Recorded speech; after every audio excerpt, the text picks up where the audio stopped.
Contexto económico.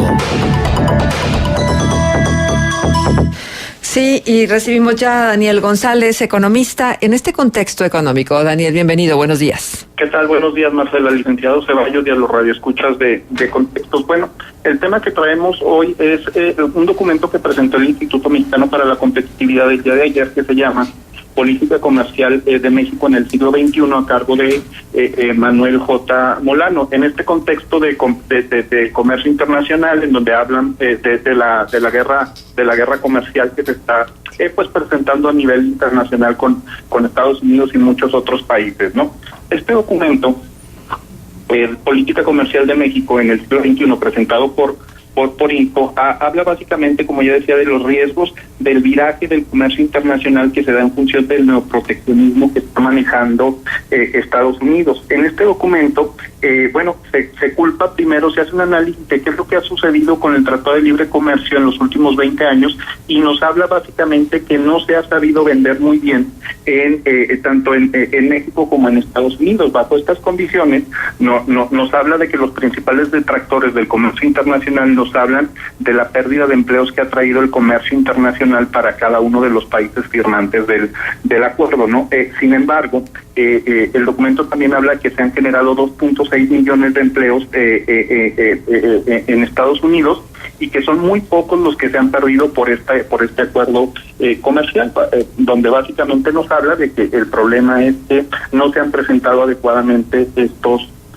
datos, ¿no? El otro problema con el que se vincula el problema del comercio internacional y por el cual estamos viendo este tema de guerra comercial en el mundo es porque Estados Unidos no ha tenido un crecimiento como lo había tenido durante la década de los 80, de los 70, pero esto tiene que ver más con una economía madura, en donde la gente, al tener un ingreso ya bastante estable, pues se dedica a comprar muchos bienes y servicios y sobre todo lo hace en otras partes del mundo, generando el déficit, que es el principal problema que visualiza el presidente Trump. Pero parte de estos beneficios de los que habla este documento, Política Comercial de México, es que ha logrado detener el problema de la migración entre México y Estados Unidos, tan de moda por lo que estamos viendo con la separación de los niños de sus padres aquí en la frontera norte de México. Y nos habla de que en el 2016 se deportaron 193,000 mexicanos, que es una cifra que está muy lejana a 1.6 millones de mexicanos que fueron deportados durante el año 2000. Y entonces un problema muy importante del comercio internacional y bajo el cual tenemos que empezar un análisis y que el documento empieza a comentar es que no se ha sabido vender este acuerdo, pero también nos habla de cómo tenemos que enfrentar esta problemática como economía nacional. En el documento se manejan, Marcela, 5 diferentes escenarios que son muy interesantes que lo podamos compartir para ver cómo se pueden tomar las decisiones. Un primer escenario es el del libre comercio, en donde los países dejan este tema de incremento de aranceles como los que veíamos en el aluminio y en el acero, y bueno, se sigan manejando estos beneficios del comercio internacional. Sin embargo, esto es muy difícil que ocurra y plantean un segundo escenario donde Estados Unidos va a subir los aranceles al resto del mundo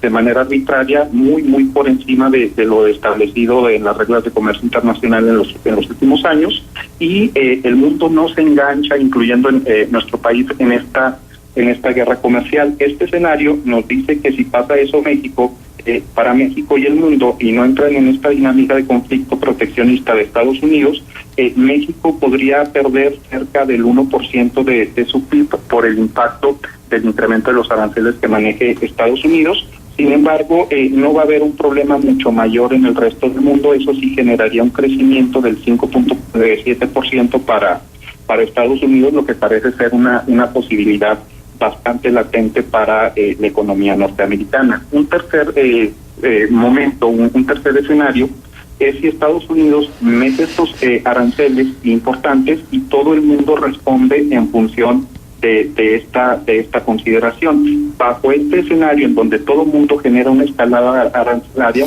bueno, tenemos que México puede perder un punto porcentual de su PIB, mientras que Estados Unidos puede ganar el 3% y la Unión Europea y el mundo pueden crecer aproximadamente 1.3%.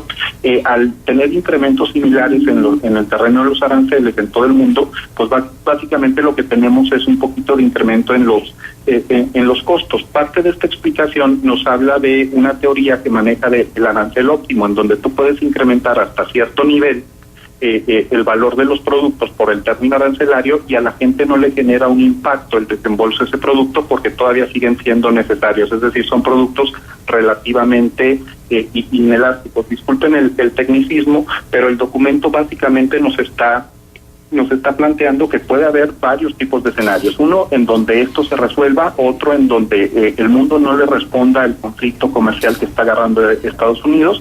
Un tercer escenario es donde todos respondan con similares medidas, y un cuarto escenario es donde Estados Unidos maneje estos aranceles muy altos y el mundo responda específicamente en términos de que el vecino país del norte entienda que se está generando un conflicto donde no hay necesidad de hacerlo. En este cuarto escenario, básicamente lo que podría suceder, de acuerdo al documento de INCO, es que solamente la Unión Europea se enfrente al conflicto comercial y el resto del mundo básicamente de respuesta al conflicto y lo utilice como una medida pues para que se entienda la importancia del comercio internacional. Este es un escenario que le puede generar serios problemas a la economía mexicana y un crecimiento importante para Estados Unidos. Y el último escenario que nos plantea es que si se imponen aranceles por parte de todo el mundo y México responde de una manera proteccionista, que es el riesgo que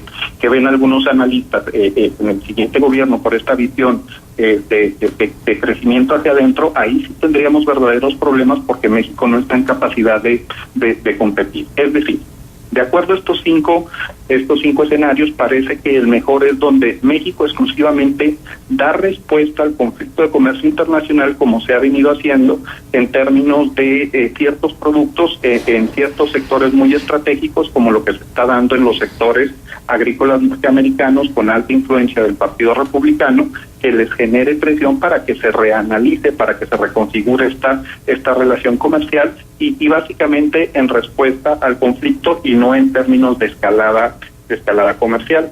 Este documento de INCO también plantea 3 acciones que debemos de tener en materia de comercio internacional como país, y es importante destacarlo porque recién acaba de salir hoy una nota en donde nos están diciendo que el principal problema para México, el principal factor de inestabilidad, no son ya las elecciones, sino que es precisamente el Tratado de Libre Comercio, y salió en el Economista, ¿no?, donde nos hablan de que la renegociación del TLC y la posible guerra comercial generan más impacto en los inversionistas, de acuerdo a los especialistas de Santander, y tiene mucho que ver con este documento, por lo cual se proponen 3 acciones concretas.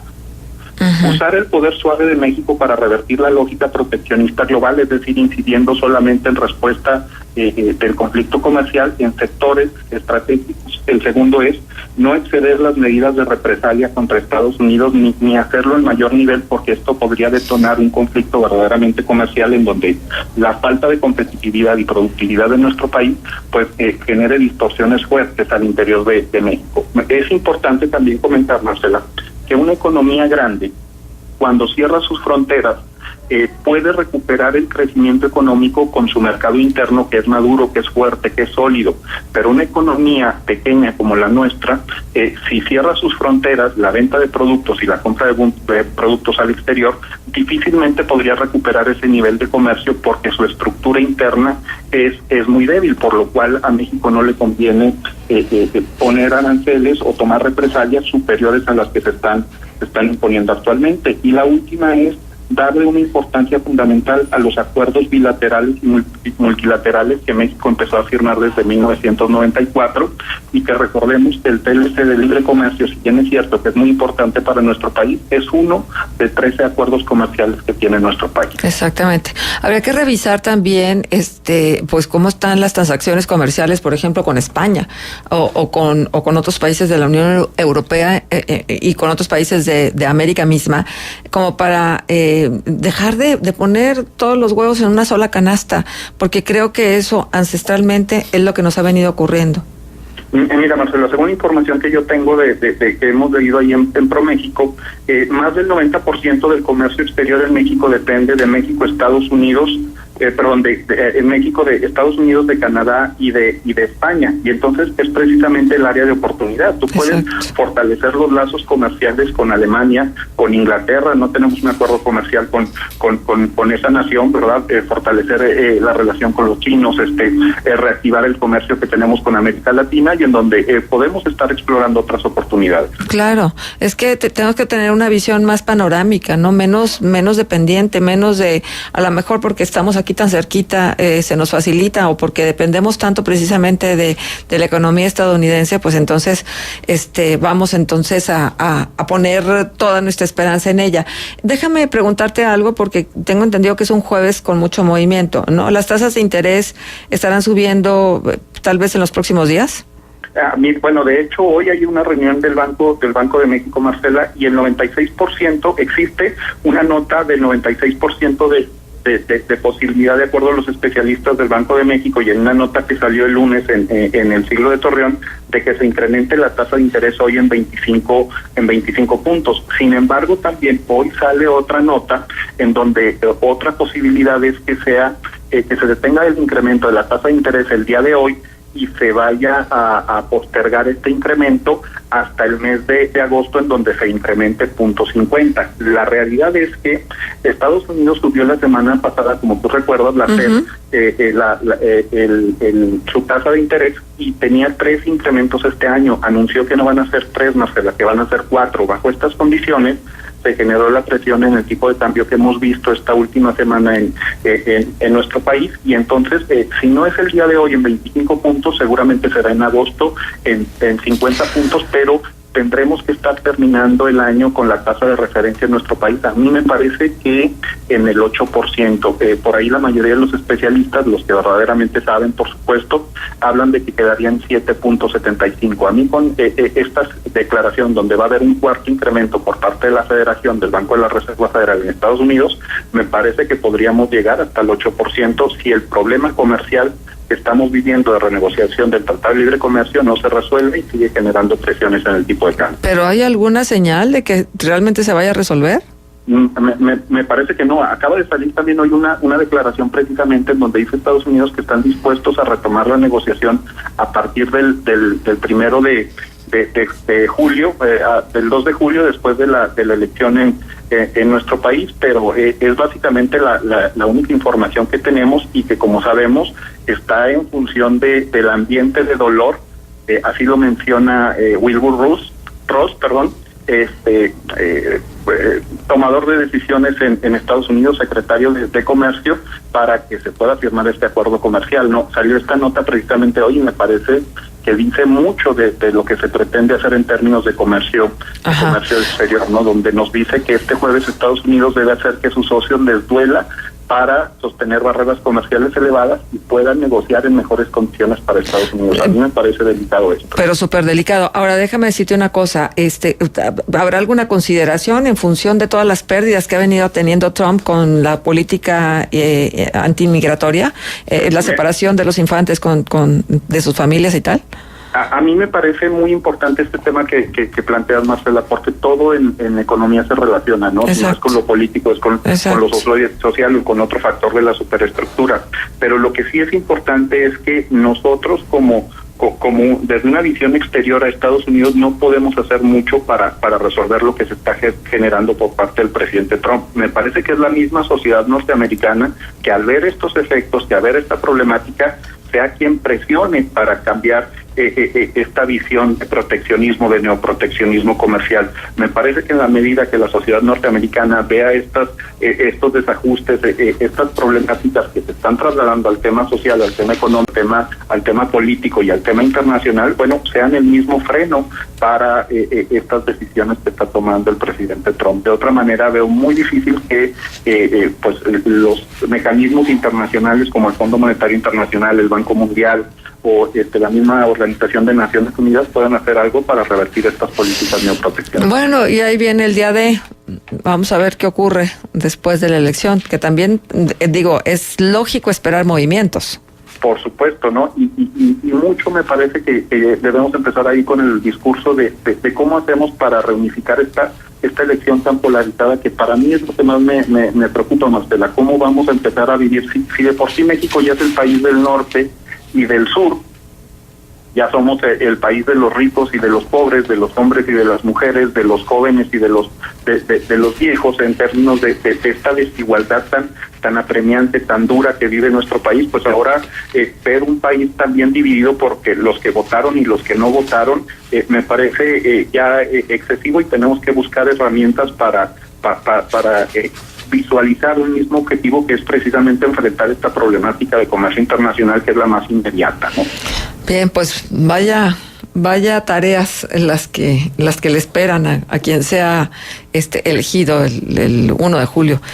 Y vaya tareas que nos esperan a todos, porque si estamos nada más pensando que son los gobernantes los que tienen que hacer o dejar de hacer, pues desde ahí ya estamos equivocados. Vamos a perder otros 20 años, ¿no? Exactamente. Gracias, Daniel. Hasta luego.